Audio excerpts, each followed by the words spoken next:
get set up and subtract Fred so he can help you out. Oh, really? Yeah, we'll see you around. Hey, Susan. You all set? We're all set? Yeah. Let me know if you need anything. Okay, thank you. So I'm So, gonna sit down here in the corner again. That way, Well, how we report? This is live. should we go out here? Yes. Yeah. Here, that's what I was gonna ask. You can get wherever you want to set up, you can move chairs. We're gonna be about right here. please meet you too. I even have cards, look at this.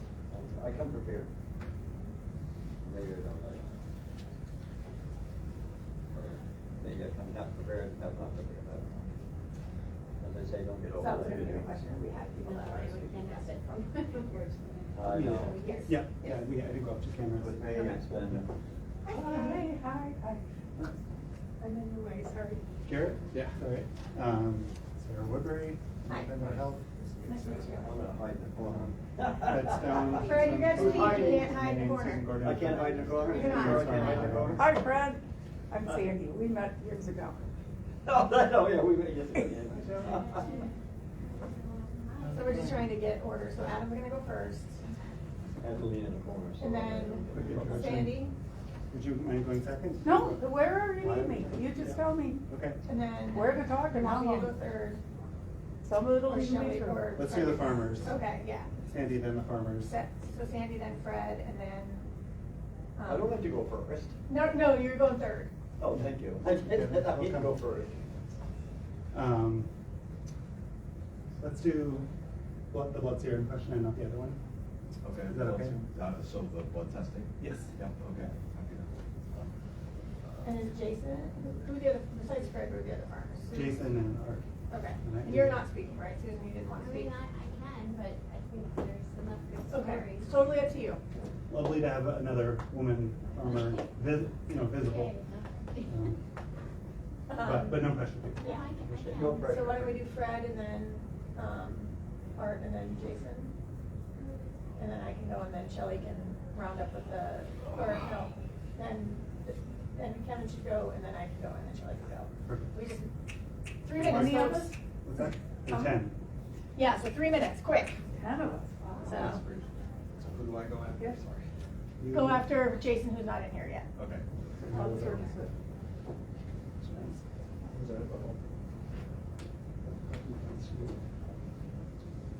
Just gonna sit down till someone moves me, pushes me Yeah. down. So I think all the speakers can like be up here and then.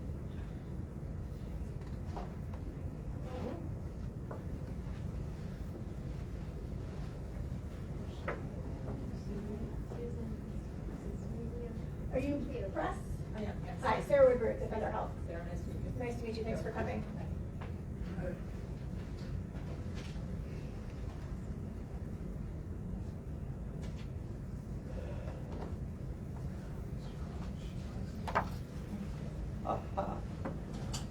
Oh, yes, boy. Yeah, if you want to come up here, Kevin, you might pull another chair up, or I can. Or I can just sort of be over. Okay. there. Yeah, I want the farmers obviously to be kind of front and Oh, well, center. I'm not a farmer. No, Okay, then. Cindy, you're. I But we eat. have enough. I don't farm, but I do eat. We have enough. so- We have I enough like for. farmers. Shelley and I can wander up after or something. Yeah, but like Fred and you and Adam and I think Adam went to wrangle the other two folks. So. It's, yes, we've been on calls, right? I was like, he looks familiar. How do I know him, right? Exactly. No, you got it. You figured me out. So I kept staring at your tags. Like, I know him. Exactly. He can't be from North Carolina. Because it feels like everyone on those calls is from North Carolina. Yes, it really is. And were you involved in setting up these conferences? No. All right, so you're. Yeah, So this is my first conference thing anyway. I've been at the other conference. But I've never done it. And I can't get any. I think I just got appointed, or they just didn't make it more, so I need to see It is a bummer time. tours or committee. Well, yeah, so I think we've got some good ideas on Like, I know we're gonna have this all stand up and Don't look at me, take a I'm just a photo. cute girl. Well, I know you guys saw you on the panel. Oh. And I know Abby's gonna talk, she's gonna be able to decide Yeah. if she talk. So, You know what's going on. I know what's going on. Hi, Sarah. Hi, Hi, Sarah. Sarah. I got you. Awesome. So, Adam's gonna start, That's and Sandy is gonna go, and then we're gonna have the 3 farmers that we have. Okay. And then. Are they gonna sit or are they gonna? We're gonna have them up here, and then, Kevin's gonna talk briefly about kind of PFAS blood serum stuff. I'm gonna talk briefly about like Maine and why other folks should do what Maine is doing, and then, Shelley from Maine Farmland Trust is gonna kind of wrap us up with what we want the federal I government have to to do. record it and I'm trying to figure out what's the best Yeah. physical way to do it. Yeah, And it's only um, audio, not video. So, I think I'm gonna switch my microphone because it'll work better. That's not my laptop, and I have rubber reach. That's why I asked it. Yeah. And I can do that.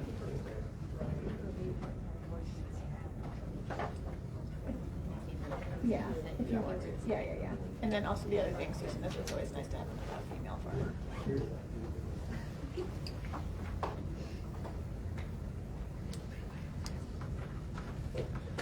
Okay, so Susan's gonna say something real quick, just so we have our coordinators. That's great. Yeah. Art's glued to the presentation, so you might show up. Okay, so let's Yeah. not wait. Yeah, that's right. Yeah, okay. So, Jason, you wanna, so. we're So gonna- the farmers, we're gonna come in front, actually, all the speakers, we could Yeah. come in front with this banner. Everybody, yeah. I'll do a quick introduction, and then, So Adam's gonna start, and then Sandy, and then Fred, and then you, and then Susan, and then Art Kevin. shows up. Art shows up, and then I saw Kevin, Art in and the then- hallway a minute ago, but Okay. so he was around the corner, so Charles, background you probably don't need. couldn't be too far away. Okay. How are you? Sarah? Nice to meet you. Thanks for being here. I'm the Sarah. Sit up here a minute. Yes. Usually when I sit up here, I get shot at. Yeah. They told me to sit in front, so I did. Boys against girls Usually when I can go sit on the other side. I was just gonna say, you gotta get over there. That's when the We could bullets take start to them. fly. I'm scared. You got it? Yeah. Uh-oh. Oh, there we go. All right, so if we can all get cozy here with this banner. Get cozy with the banner. Let's get cozy with the banner. That's up to date, we have seen. There we go. There we go, all right. Yeah. Sign up there like that. Yeah. He looks more important. Are you gonna stay big and around? I'm gonna move, I am gonna move back, so yeah, so if you wanna Because stay of the where you banner. are, that's absolutely fine.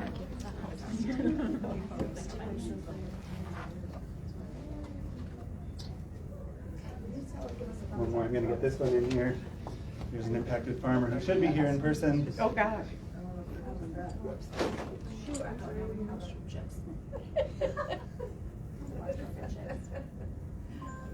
Usually that's what they.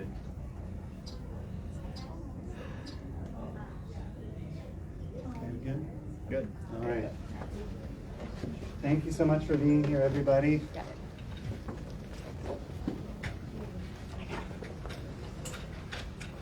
So here's our spot for the speakers. We're gonna stand right about here. And we're going to hear from some PFAS impacted farmers, the PFAS impacted advocacy community, and the broader environmental health and farm advocacy community today. My name is Adam Nordell. I work for Defend Our Health, a Maine-based environmental health organization that works to reduce people's exposure to toxic chemicals, including PFAS, per and polyfluoroalkyl substances, also known as forever chemicals. Why do we care about this? PFAS are showing up on farms. My own farm in Maine was contaminated with PFAS from historic sewage sludge applications, which has resulted in my farm being thrown out of business. My family's been exposed to the chemicals. Many of my peers in Maine have been similarly impacted. Farmers work incredibly hard to produce clean, healthy food for our customers, for our communities, and none of us want to send product out the door with toxic chemicals in them.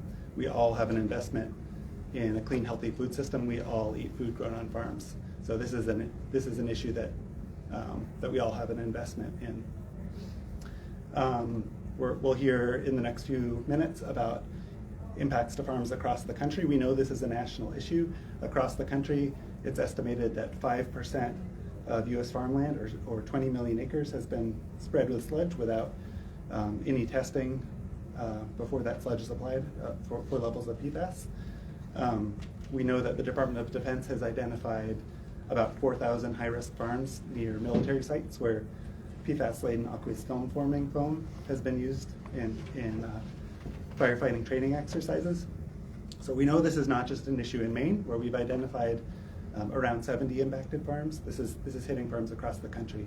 And we have potential policy solutions. There is a marker bill before the U.S. House and Senate called the Relief for Farmers Hit with PFAS Act that we're going to be hearing more about later. But basically, we need a federal safety net to help keep impacted farms in business and help us all move forward to PFAS-safe production systems on farms. So with that, I'm going to introduce you to my friend Sandy Wynn-Stelt, who is going to speak about why we should be concerned about PFAS and what some of the medical implications are. Thanks.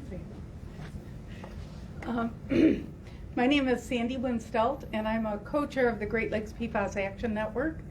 I am not an environmental activist. I'm a psychologist by training, but I got involved in this after my husband died, and I found out the next year that my well had been contaminated by PFAS at extraordinarily high levels from tannery waste from Wolverine Worldwide. 3 years later, I myself was diagnosed with thyroid cancer, and that became kind of a mission for me to help people understand the impacts of this and the importance of blood testing. I've worked with the National Academy of Sciences on their recent findings and the importance of both blood monitoring for exposed communities and the resources for physicians to use when they have patients that come exposed, because we know this class of chemicals is connected to a variety of health impacts: testicular cancer, kidney disease, liver disease, thyroid disease, autoimmune disorders, low birth weights, preeclampsia, autoimmune disorders. The list just goes on. I worry about this in our food, but I really worry about what this does to our farmers, what it does to the workers in our farming community, what it does to people that live near those farms. All of those work exposures basically put them at great risk, and we have to fight against that. We can't continue to let this class of chemicals just go unregulated. I need everybody on board to fight this and help with this and help our farmers so that they can continue to produce good food, because I do like to eat, as you can tell. So I'm not going to take up a lot of time because I'm not a farmer, but I really want people to recognize the real health implications. This is not up for debate. There's plenty of science that comes out every single day showing the connection between this class of chemicals and health effects, and we need to take some action. So with that, I think I'm sending it to... Next up, we have Fred. Next up, Fred. Good day. My name is Fred Stone, along with my wife Laura. We own and operate Stone Ridge Dairy Farm. We keep registered Holsteins and Brown Swiss, and we are probably the reason why a lot of people are here this afternoon. We are, as the Maine news media would call us, and this didn't come from me, it came from the retired Pat Callahan, as ground zero. Our nightmare started on November 3rd of 16, when we got a sample back from Kennebunk Water. It just started pumping water out of our aquifer, stating that the groundwater was at 146. Within a week of that time, our little management team got together, and we had the option of making two choices. Choice number one was to say nothing, because the state doesn't test for this. Remember, this was in November of 16.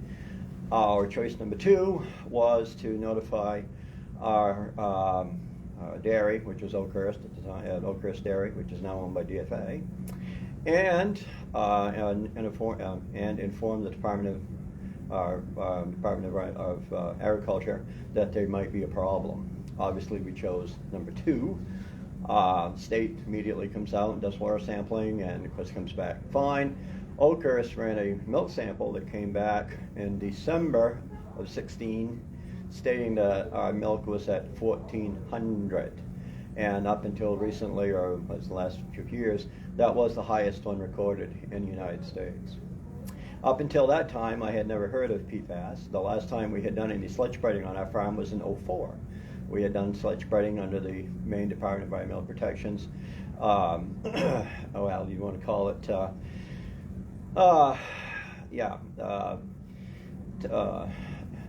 enhancement, or as a soil, for fertilizer or what have you on our soils, or amendments, and we had done that legally by the book from 1983 until '04, when we discontinued it, not because of us, just because of the municipalities changed. But anyway, that's when our nightmare actually began, and we have lived this, and at the very beginning we were known as a unicorn. This didn't happen anywhere else, to now it is starting to see national and worldwide recognition. We've hosted people from Okinawa, Japan, from Switzerland, from all over the world to our farm, and Maine, I can say, is one of the only states that has banned sludge spreading, period. Maine is one of the only states that has a milk level for PFAS, which is 210. That number should go down, but that's beside the point. Maine has been at the forefront of a lot of this stuff, and I would love to say that I had a small hand in accomplishing that fact, because I am royally upset. This PFAS has managed to rob my dairy operation, that goes back 3 generations. We've managed to have to exterminate 80% of our herd. We kept what we would call legacy animals, so we're still in the game, so we're still moving, doing stuff. But it's also robbed our health. This is a food safety and a health issue, make no bones about it. I have problems that I should not have, and it's all contributed to this PFOS and PFOA contamination. So the outlooks and the things, this is about as real as it gets, people. I was going to say as real as a heart attack, but it is as real as it gets. And with that, I will sit down and let the next person, who can probably speak better than I am. Hi, I'm Jason Grostic, PFAS contaminated beef farm in Michigan, the one and only that's been served a seizure notice to where nothing agricultural leaves my property, which all started January 27th of 2022. I was served my seizure notice by the state of Michigan. Unlike Maine, Michigan has nothing for us. We get to more or less live our lives with no support whatsoever, which needs to change big time. Fortunately, I have worked with Sandy with the GL Pan, and we've done legislation stuff and whatnot, trying to get support to move forward with PFAS, because it is just becoming the forefront in the egg industry. And as I keep telling everybody, we need to get ahead of it before it gets ahead of us. But I don't believe Michigan is paying attention to that aspect of it. I'm not going to take up any more of your time. I think that's the gist of what I've got. Who am I passing the buck to? Susan. Susan? Thanks, Jason. Hi, I'm Susan Gordon. I'm an organic vegetable grower from Colorado. And in early 2016, the 200-acre community farm that my husband and I managed just on the edge of Colorado Springs, we discovered that the aquifer upon which we relied for both our domestic water and our irrigation water had been contaminated with PFAS from the Peterson Air Force Base. Initially, the levels were below the 400, the health advisory at that time, which is 400 parts per trillion, but then within a month or so, the EPA dropped that level, so the State Department went into action, and we started having stakeholder meetings with the representatives from the Air Force Base and the 3 small municipal water districts that also were drawing water from that aquifer. We did a lot of testing of produce and soil and water and worked with various researchers in the state. At that time, they didn't really have any answers for us, even though everything was testing below all the produce was testing below health advisories at the time. The community foundation that owned the farm made the decision to cease all sales because of potential risk, and also public perception was such that people were, really kind of nervous about consuming our food. At that time, there was, Fred talked about being one of the earliest farms. I think in Colorado, I have not heard of any other farms. I really don't think they are looking, but I think we are just the tip of the iceberg, and this, potentially is impacting the, our entire food system. So, if and when states do start to go looking, there needs to be a good safety net in place. That's why I think it's really important that our legislators support this relief for farmers hit with PFAS legislation. So, thank you.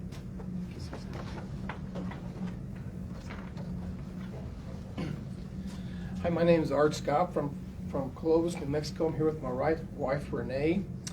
We live next to Cannon Air Force Base, and we are also a recipient of the firefighting foam. We have about 3,000 acres in and around the Air Force Base, and we live contiguous on the fence line.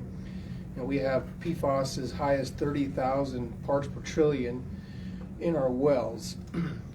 One of the big main issue that we ran into is when it got into the water supply, then it got into our animals, and then it got into their bloodstream. Of course, milk is 90% water, and so it got into our milk supply, and then that was getting into the bottled milk, it was getting into dairy products nationwide. Our products are sold nationwide, and so this problem started, it was in Clovis, and now it's nationwide. One of the big issues that we see is, as farmers, we're recipients of something that we had no knowledge of, and so the EPA has been working on setting a MCL standard, and one of the issues that I have is that they've been promising this MCL standard now since I've been involved for 5 years. I've met a lot of people nationwide who have this problem also, and I've heard of stories up to 10 years. And you heard today also in the meeting that there's people who have lost loved ones over this, because it is a hazardous waste. My farm is now a hazardous waste site, and we also support Susan Collins' bill. The state of Maine has taken the lead in being on the forefront on helping farmers, and we look forward to seeing how that goes. But if you could support the Farmers Relief for PFAS Act by Susan Collins from Maine.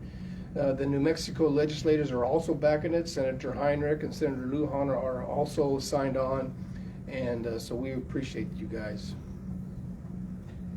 Thank you.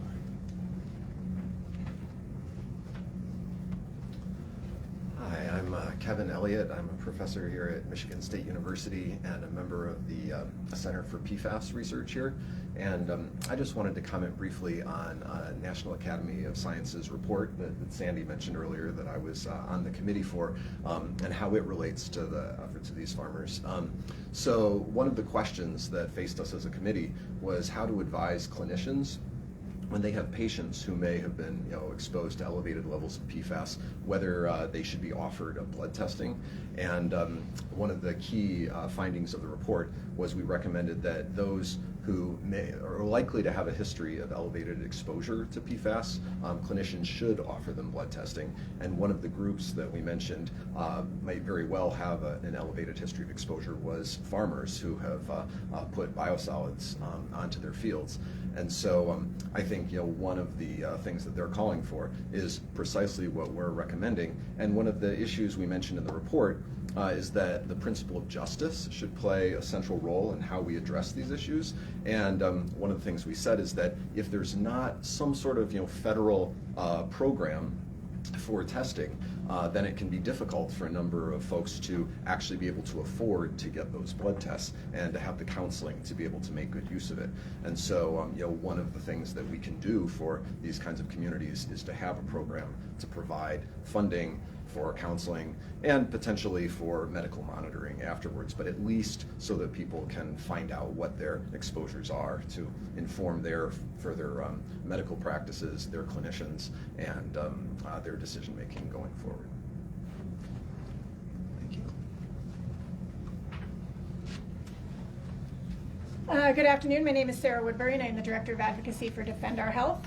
Defend Our Health is a Maine-based organization that works to make sure that everyone has equal access to safe food, safe drinking water, healthy homes, and toxic-free, climate-friendly products. Maine, as you've heard today, has been a leader in the issue of dealing with PFAS and farmland contamination. We have stepped up. We have banned the land application of both industrial and municipal sludge, sometimes called biosolids, on our farmland. This application of sludge has been responsible in the state of Maine for the contamination of over 70 farms, and that number will continue to climb. And we've had at least 4 of those family farms, and you've heard from a couple of them today from Songbird Farm and Stone Ridge Farm have had to shut down and cease operations. And that number of farms will continue to increase as the state still ramps up testing that we are continuing to do of farmland where sludge has been spread. And Maine has recognized that these farmers are dealing with this contamination through no fault of their own. They were told by both the state and the federal government that the use of sludge on farmlands was environmentally friendly. It was beneficial reuse of nutrient-rich materials on their farmland. It was inexpensive and would help their crops grow. Instead, in the state of Maine, what they have gotten is contaminated farmland and impacts on both their businesses and their families. Maine has set aside $60 million for our farmers to deal with the impacts of this contamination, but that $60 million will not be enough. It is a good start, but it will not be enough. You will hear a little bit about some federal legislation that's coming up, and it is very important for the federal government to step up. But as we all know, the federal government isn't exactly the most speedy of bureaucracies, and it will take them time. So while Congress works on the Farm Bill and other issues, states need to step up and follow what Maine has done. Other states need to look to Maine, both at what we've done in terms of helping our farmers and at source reduction. States should follow Maine and now Minnesota's lead and ban all non-essential uses of PFAS in products to help prevent further contamination. They should look at the use of sludge on farmland and put policies into place that will help protect our dwindling farmland. They should set aside funds to help farmers for things like income replacement, farm buybacks, medical monitoring, mental health monitoring, all of the things that the state of Maine has put money aside for. And in short, states should follow Maine's lead and do the right thing to protect our farmland and to protect our farmers, and who are essential to our economy and our way of life.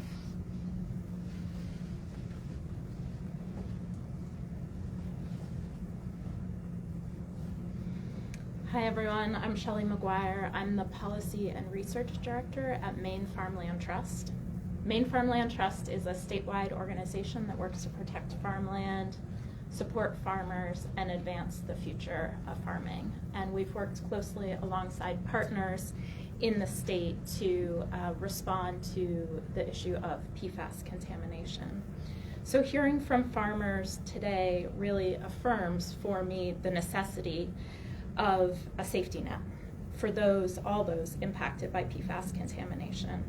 Farmers across the country need to be able to access the support that they require as they face PFAS contamination, regardless of where they live, the size of their operation, the type of production that they do, the source of the contamination, or the level of the contamination. With adequate support, some farmers will continue to be able to produce food safely.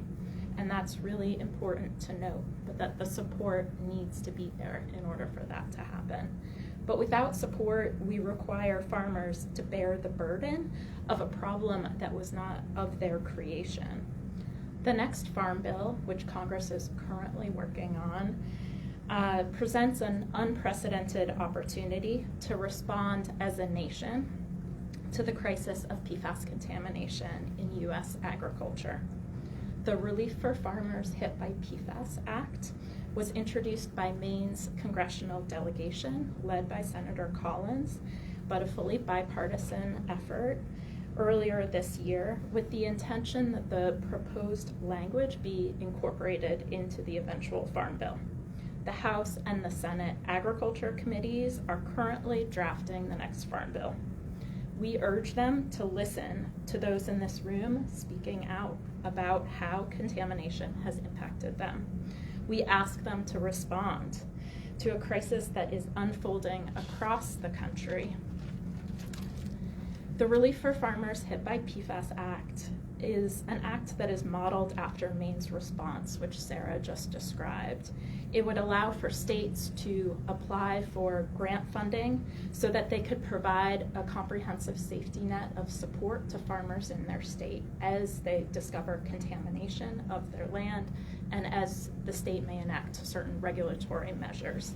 It would cover things like testing, filtration, income replacement, healthcare, including mental health support, research, support management shifts so that farmers can continue to produce our food, and relocation support if needed.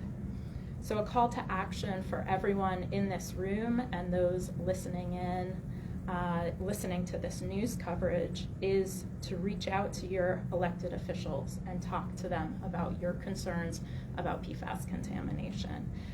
Talk to them about the fact that the Farm Bill that's currently being worked on presents a very important opportunity to set up critical supports for our farmers. Talk to your neighbors, your friends, your colleagues. Reach out to those in other states and ask them to act as well. We need to help to build a broader swath of support for the Relief for Farmers Hit by PFAS Act. As I mentioned, it is bipartisan in both the House and the Senate, which these days is fairly remarkable. But we do need to bring on more co-sponsors, especially from states that have representatives on the House or the Senate Ag committees. So if you're from one of those states, reach out to your elected officials. Our farmers sustain us. They produce safe and healthy food, and they bolster our rural economies. Why would we disrespect farmers by leaving them alone to clean up our collective mess of PFAS contamination? Why would we leave them alone to bear the consequences of chemical manufacturing that corporations have profited from? The Relief for Farmers Hit by PFAS Act has the potential to show farmers that they are not alone in facing this crisis. It has the potential to give them the support that they need as they face the reality of contamination on their farms and they respond to it and continue to grow our food. So thank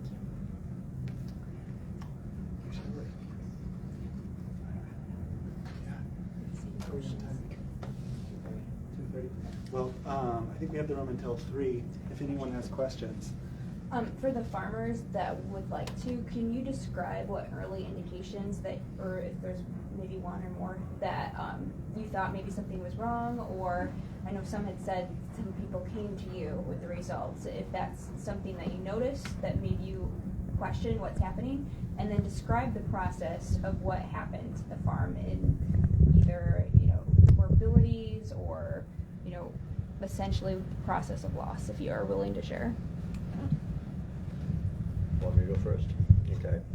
Mine's a little bit longer story then, because what we initially tried to do after the initially finding the contamination was that we immediately, our little management team got together to try to mediate, because we were trying to salvage the dairy operation.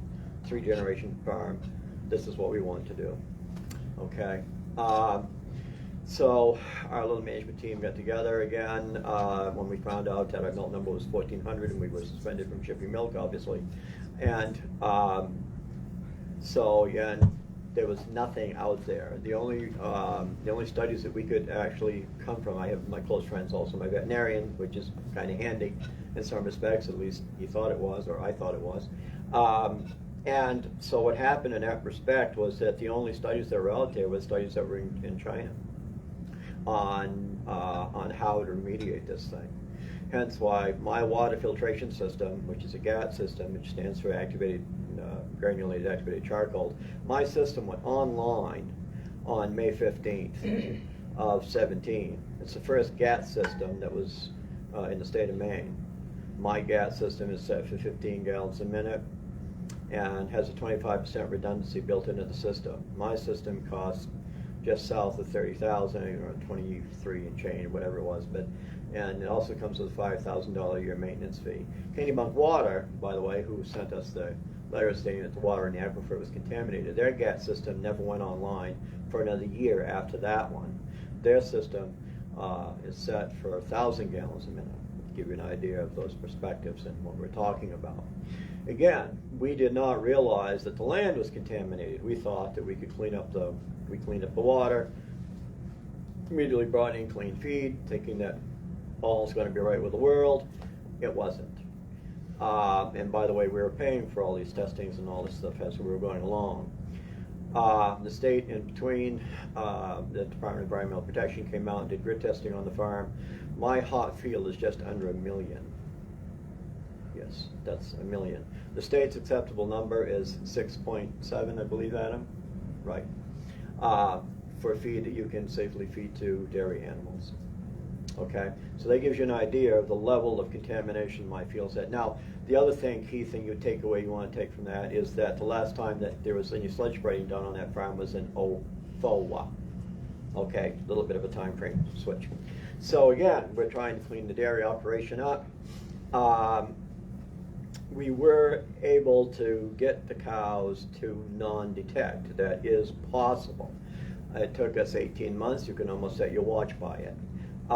It was young cows from under 5 years of age. It's done through milk production urination, and it takes a lot of sampling, now we're doing blood testing. That's what the state's working on.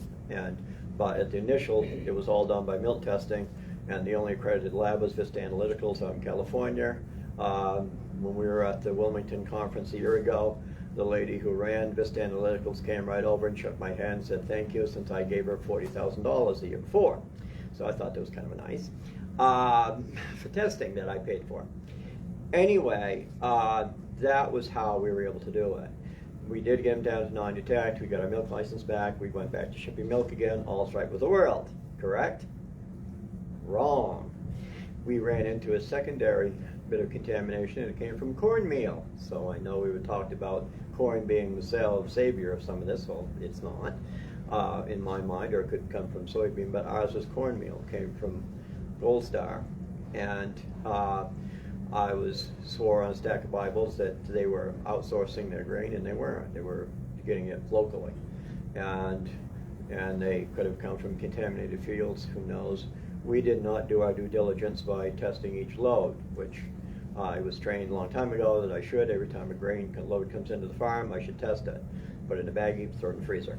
I stopped doing that for some stupid reason 7 or 8 years ago. That was a big mistake. If we had, we could have gotten them. Anyway, the cows go back up. Then our lender and our dairy just said, we've had enough, Freddie, we can't do this anymore. And I thanked them for their, for actually working with us when they shouldn't have. I mean, because we'd had a long history with both, and so that was the end of it. And our lender is still our lender, is a friend of the family's, and we're working through the madness of the buyouts and everything else that's going to come with this. But that was the end of our operation. I took over 100 head of animals down to our compost pile following our nutrient management plan, and we killed a whole bunch of cows. And out of that whole mess, and Mr. Schaap can quantify what I just said, that for killing over, because we kept registered brown Sisseton Holsteins, and we kept back about 30, 35 what we would call legacy animals, or cow families that go back 30, 40 years that we just couldn't kill. After slaughtering those animals, which would be around $350,000 to $400,000 worth of animals, I got a check from FSA for $63,000 and change, and they made it sound like they were doing me a great big favor by sending me the check. USDA, as far as I'm concerned, has been out to lunch with us for a long, long time. The only assistance that we have gotten of any of any substance has been what's come from the state of Maine, who initially, was ready to cut us out because called us a unicorn. This didn't happen anywhere else. And because me and a bunch of other people would shut up about this, we were able to get the legislature and what have you, and we framed it basically as a food safety and a public health issue. I have health issues that I cannot explain. Nobody else can explain them. My serum number is 111. Yours should be 4 on the outside. I have all of the health aspects that go with it. I have full-blown Parkinson's, where I take the meds twice a day, and other health aspects of it. I have, my legs are the legs of somebody who has a bad case of diabetes, where they break out and what have you. And I get to go into wound care every other week and see the visiting nurses 3 times a week. And except I have one problem: I do not have diabetes. So where is these issues coming from? There's no history of Parkinson's in my family or diabetes. So that's and you wanted to, and I apologize, I gave you a long answer to a short question, but that's how it has impacted me, and probably why I tell people that I either laugh or cry, and I ran out of tears a long time ago, but I'll be a son of a gun if I'm going to let the SOBs win. And I will not, under any circumstances, do that. I had people that came to my farm, people that I respected, both organic and conventional, because we're a conventional operation, that told me, "Well, Freddie, you kind of screwed up. It's not like you should get the mouth shut. It's not like you got to drink the meat or drink the milk." And I said, "Really? That's just a bridge too far. Why am I going to sell you a product that has the potential of making you sick?" Thank you. Thank you, Fred. I'm sorry. I get on my soapbox and it's hard to kick me off. Do any of the other farmers want to answer? I'm sorry. I I apologize. just want to say, when the high levels in the water were detected, I immediately got in touch with a researcher at Colorado School of Mines. They did soil, water, produce samples, but this researcher said to me, these are all raw numbers. They don't mean a thing unless you have some screening levels from a regulator of some sort, so that then people can take those levels and say, hey, look at, they're underneath. This food is okay to consume, or it's a relative low risk. So that was kind of my issue, because I had the 2 barriers of convincing my consumers, and most of my CSA members were on board because I was totally transparent, and then convincing the board that owned the farm, or that oversaw the farm, that it was okay to go ahead and sell our produce. And consumers, they're good with these numbers, but the board, I think they needed some regulator to say it's okay to sell this produce, and that just wasn't going to happen, even with the numbers. And I don't know that we're there yet, as far as what's safe and what's not. I forget the original question. Just describe if there were signs, or it sounds like notifications in the mail, that you might have been exposed, or what early indications you thought you had a problem, and that kind of process of decline to not farm. If that was killing of animals, or loss of land, what happened? So Maine has a process in play to investigate all of the historically sludge-spread farmland in the state. Following the discovery on Fred Stone's farm, the legislature responded by asking Maine Department of Environmental Protection to follow up on those historic sludge licenses and do an audit. Basically, what has the impact of this policy been across the state? And in the process of doing that, they broke what they understood the risk to farmland into tiers. I've later learned that our farm was in the highest category tier, so we were going to hear from Maine DEP at some point. But we found an ArcGIS map of all of the licensed application sites on their website before they sent us that letter. So we started our own investigation before the state contacted us.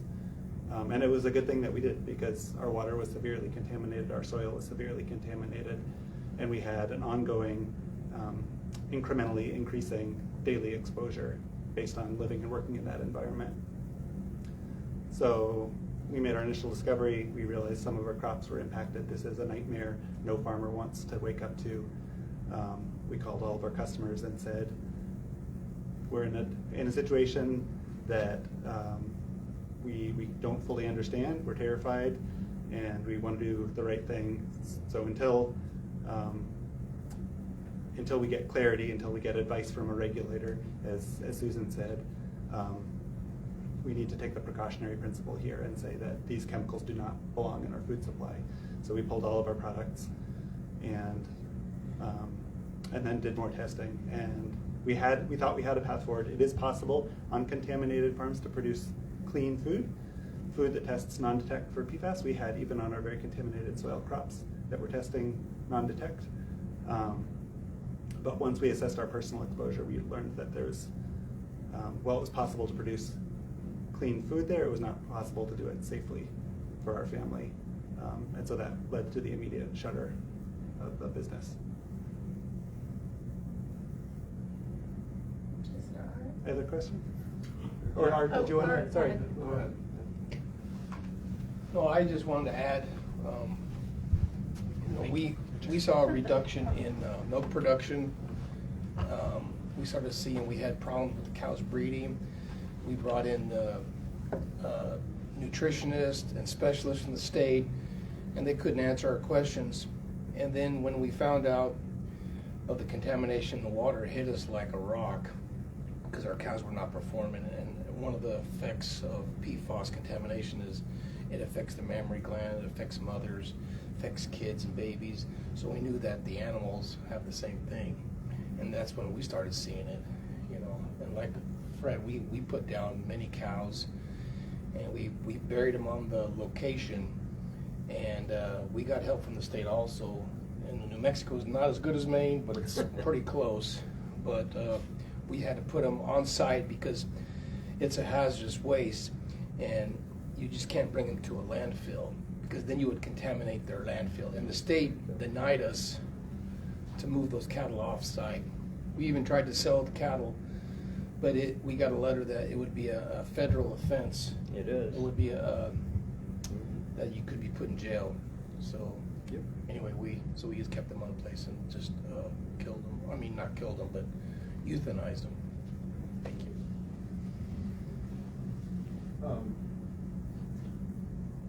Fred, you mentioned that you were described initially as sort of a unicorn. Yes, sir. Jason, I know in Michigan, regulators haven't used that word, but they've sort of described you in similar terms.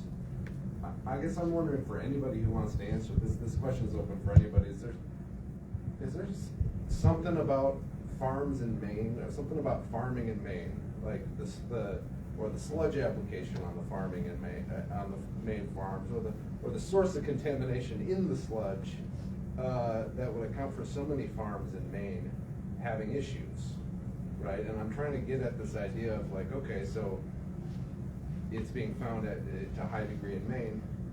Why is there not like a commensurate amount of contamination being found on farms in Michigan? Can I? Yeah, I was gonna say I can answer that too. Oh, I'm coming back up from now. So Maine is not a unicorn. Fred unfortunately was treated as a unicorn in the beginning until the state started looking. Jason is unfortunately being treated as a unicorn because there's nothing different about the state of Maine. Application of biosolids is a practice that is done in all 50 states. The thing is that Maine actually started looking for it. Once Fred, we worked with Fred for a number of years to bug the state. Once we had a change in administration, the governor put together a PFAS task force. We had a legislature that took the problem seriously and agreed that we needed to test, because of Fred's farm, we needed to test the rest of the areas where the biosolids have been applied. Maine actually has less industry than Michigan. We have less industry than a lot of other states. The main industry in Maine is paper mills.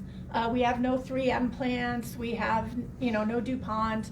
None of the areas where the industry, where PFAS actually comes from, is in the state of Maine.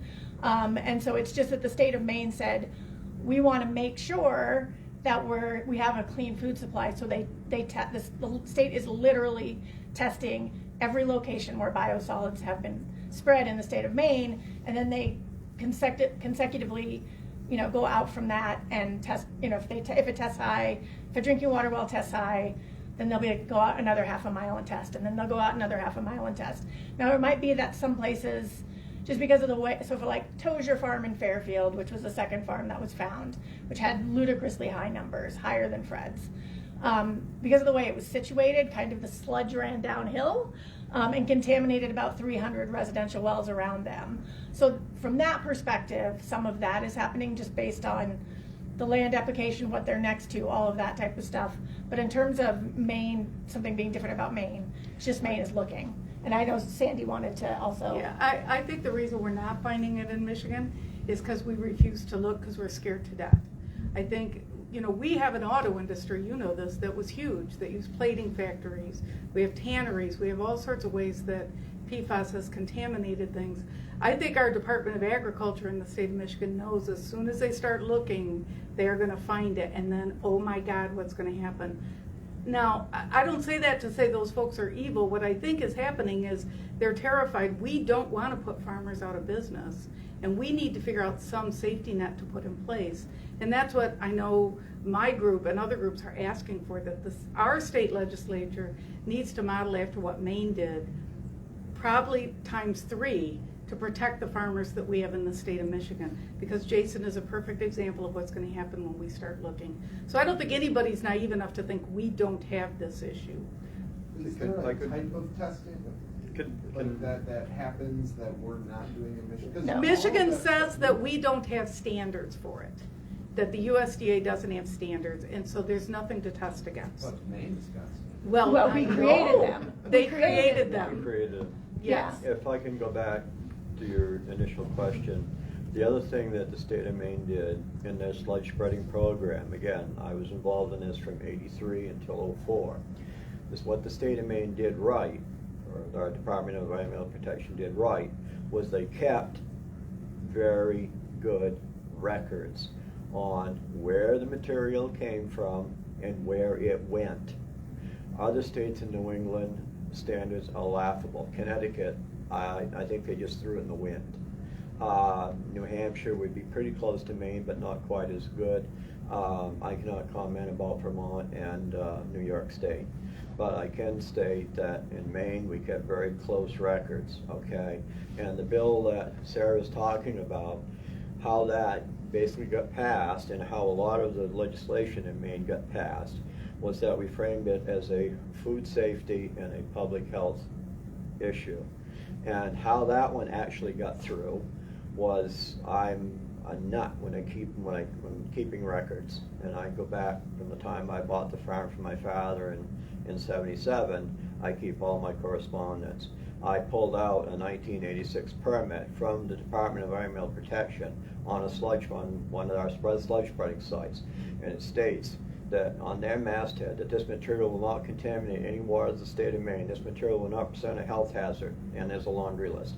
On the flip side, it's also signed by the Commissioner of the Department of Environmental Protection. That bill that Sarah's talking about went through to get passed. I'm not doing the due diligence, but because I'm a really yo-yo, I also added with that in my testimony the letter from Kennebunk Water stating that the water in my aquifer was at 146. I am positive that the lady from the Department of Environmental Protection did not realize that that dock existed, because the legislators, both Republican and Democrat, went right on her. So we got bipartisan support for the legislation that we were trying to advance, both monetarily and through the rules, that we're able to do that.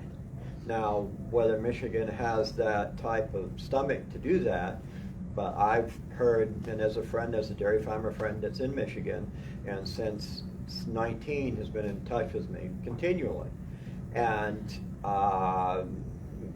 he was listening to the stuff this morning, and he's beside himself, because if I was shipping milk in Michigan, I'd still be in business.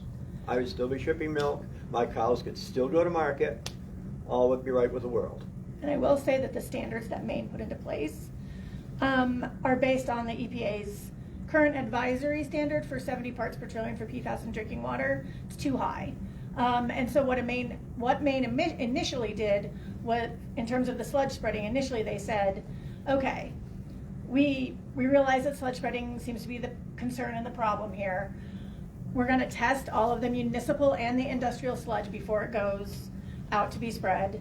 And if it tests above, I always get the PFOA and the PFOS mixed up, but it's like if it tests above 2.5 PFOA and 5.2 PFOS, then it's too high to be spread on farmland. 95%, and they came to those numbers using the dairy numbers, using the milk numbers from the EPA, and they tested the sludge, and 95% of it tested above those state screening standards. That's not just industrial sludge. That's municipal sludge as well. So when people talk about, I heard a bunch of people in there this morning saying, industrial sludge is the problem, we should be able to spread municipal sludge on our farmland. That is not the case. Maine's municipal sludge was just as contaminated as the industrial sludge. And so then the legislature went, 95% of this stuff is already, but we're just banning it. We are not contaminating any more of our farmland. Two of our main legislators are here, Senator Stacey Brenner and Senator Henry Ingerson. Senator Brenner was responsible for, that the initial bill was not to ban, but was to close some loopholes. We amended that bill and banned sludge spreading because everything was, the levels were so high, and over 95% of it just was not safe. And the thought was, why are we contaminating? Because you also had to test the farmland, and if the farmland tested below a certain level, you could also spread it. Why are we allowing contamination of uncontaminated farmland? And so, can I ask one follow-up? Is there some kind of test that's happening in Maine that's not happening in Michigan? No, it's right? Do we need to be Yeah, there is. testing? well, I mean, it's getting Maine's tested. testing. Maine's Michigan's not it's not a testing. special test, though. It's not a Because different test. I know they've done soil testing in Michigan. But where are they doing We it? have soil testing, but I think, and you would want to ask that, our Michigan Department of Ag. I believe the reason they don't routinely decide to go out and test is because they don't believe there's a USDA, a set federal standard for it, that they would be able to hold people to. That is my theory, and I would encourage reporters to ask the state why they are not testing for farmland. But first, before we do, I mean this, I want us to put a safety net in for farmers before we start running willy-nilly and testing. It's a forever chemical, it ain't going anywhere. We can put some safety nets in place so we don't have another Jason to go through. And the One thing I should will be say is put- that Maine's not testing in state. We have no testing facilities in the state of Maine. All of our testing is getting shipped out of state. So we're not doing something special in the state of Maine that other states aren't doing. All of the labs are out of state. So we don't have some special thing that is some special, lab that we're like, not letting anybody else use and being like, we're going to be You number don't have one. the unicorn lab? Yeah, we don't have the unicorn lab. But Okay. so everything we're sending, but it literally is that Maine is doing the testing, and Maine set a standard. and we set our own standard. And I'll So- make it a little bit simpler for Oh. you too, because I was told at different conferences, not just this one, but other ones that I've been involved in, because I just won't shut up, as people probably know. But the comment was that if, from your Commissioner of Ag, that until USDA comes up with a number, there is no number. And if there is no number, there is no problem. I think we were told the same thing during the pandemic, but I could be wrong in that assumption. So if there is no number, there is no problem. So why do we want to subject and put our dairy farms out of business if their USDA doesn't have a number?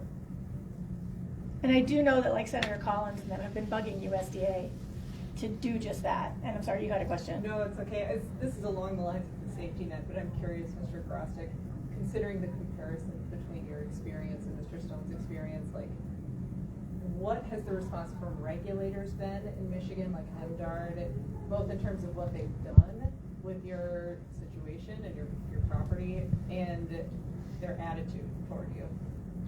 There's none. Okay. There's no attitude, there's no regulation, there's no follow-up, there's no nothing. I was informed by one of our state personnel a few weeks ago that, Mr. Grostic, we lied to your face. It's a shitty situation, and you're just gonna have to deal with what you got. How did they lie? What do you mean? Well, when I was, they've lied many times to me. Yeah. In the beginning, this was a biosolid study. They knew damn well they were looking for PFAS. They blatantly knew what they were looking for because they had already tested all of the municipality wastewater treatment plants, and they knew what they were putting out. They knew I took wastewater from Wixom. They knew I had PFAS, but they told me it's wastewater, just wastewater thing. We're looking to see how it flows in the soil. That was lie number one. Lie number two was they never gave me a heads up that they were shutting me down. They got in their Zoom meeting with me and apologized and apologized and apologized and went, and I looked at them, I said, what are you guys apologizing for? Oh, well, you're getting served procedure notice today. Where was the heads up on that? And they said, oh, well, we're going to give you till Monday to process this, and then we're going to go public with you. And 11 o'clock on Friday morning, they went public with me instead of Monday morning. And I'm like, well, that's great, because I've got no way to inform my customers, no nothing. So the public just went ballistic with me. I mean, I've been called a murderer. I had my customers physically call me up and call me a murderer because I poisoned them. I didn't poison them. I didn't put this in my beef. I didn't put this in my soil. This was secondhand contamination that everybody screwed up on but me. So being called a murderer and whatnot, and then the whole seizure thing, the state said, oh, well, we're going to get you out of this. It'll only take a few months. We'll get clean feed in the cows. It'll deplete itself, and you'll be back in business. You'll never even know what happened. Now they tell me herd's getting disposed of, and you'll never be in business. They're going to put covenant on my land. I can never use it for agricultural purposes again. I mean, I'm 100% out of business, but yet the cows are still on my farm, and I feed them every day. Why? Ask them, Dart. They won't let Ask you kill Eagle. them? I won't dispose of them because I've already sold all my equipment, which is my 401k. As I already said, our 401ks is our equipment, our land, and our cattle. My land's contaminated. Nobody's going to buy it. I sold all my equipment to do what I've done the last 21 months. I want something out of my cattle to put back in the bank so I can at least feed my kids next week. And that's a big process that the state is just back and forth with me out of, oh, they're worthless, you don't deserve nothing for it, and we don't need to help you. No grants, no... They give me grant money for feed, but then you pay 1099 on that, and you can pay taxes. That was a rude surprise last year at tax season. I just heard I think one of the researchers from Michigan State was talking about how eventually, if you feed cows clean feed, right, they like expel some of these Right. chemicals. Is MDAR just not interested in? Well, that's what they started with when they served a seizure notice and said that was their part of, we'll get you through this, get them on clean feed, and we'll retest. Well, I was served my seizure notice January 27th, and I delivered 13 animals to the state for testing in April. Those tests came back still very little difference. And they made up their mind then that, oh, we're going to dispose of the herd, but they didn't bother to tell me that, and just kept feed them, feed them, feed them, feed them, feed them. We're buying you the feed, why don't you feed them? Well, hell, how am I supposed to pay my bills? I mean, feed is a small piece of the pie. You got to have the tractor, you got to have the oil, you got to have the fuel, you got to have the tires. You got to have the propane to keep your wells from freezing. Electricity, you turn the lights on, you pay your property taxes, pay the insurance on the equipment you own, all of that stuff. No support whatsoever. None whatsoever. Like I said, I sold my equipment last June just to fund it, just to hopefully stay alive. And that's down to literally maybe 2 months left of money. And there's nothing left. The state has opened up the doors again of talking about settlement with buying my cattle and whatnot, but I can tell that literally the statement that they sent me 2 weeks ago, I had 15 questions just regarding okay, well, how's this going to work? How's this going to work? How's this going to work? And then I had one change to put in it. crickets for the last 2 weeks. That's just, like I say, Michigan has no desire to talk about none of it. They have no desire to do anything with it. I know of 3 other parcels that are contaminated worse than I am. Still farming, still selling grain, still selling pigs, doing everything that they normally do. Did they get Wixom sludge too? One of the parcels got Wixom sludge. Yeah. You know, Are they not, is Eagle not testing, or is it MGuard that you're dealing with? I deal with all of them. My seizure notice consisted of the director of MDARD, MDARD's legal department, MDHHS, and Eagle's PFAS person. Those were the 4 people that served me my seizure notice. So, And they were all involved with the testing of me. but sort of like the current sort of back and forth you're waiting for. Well, because I hired a lawyer, I have to deal with the Attorney General's office.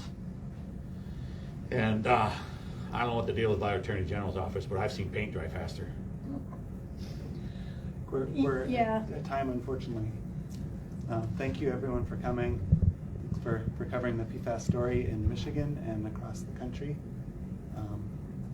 Let's stay in touch and throw our support behind the support for PFAS, for farmers hit with PFAS Act, and keep pushing this story forward. Is there anyone from MDAR here today? That's Michigan Department of Ag, right? Yeah, they're in Director. the thing. Why aren't we confronting them as a group?